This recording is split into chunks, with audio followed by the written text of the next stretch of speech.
আপনাদের অনেকের অনেক প্রশ্নের উত্তর আমি ঠিক মতো দিতে পারি না সময়ের অভাবে, বা সাক্ষাৎও হয় না।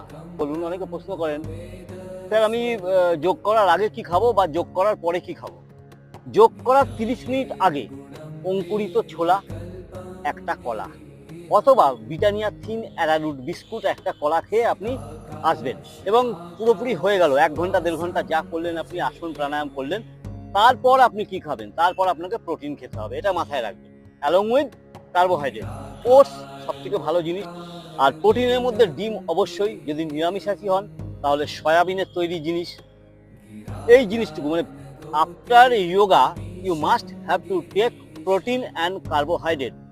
Before doing yoga, you must have to intake plenty of water, one banana. ভালো থাকবেন সকলে, সুস্থ থাকবেন, নমস্কার।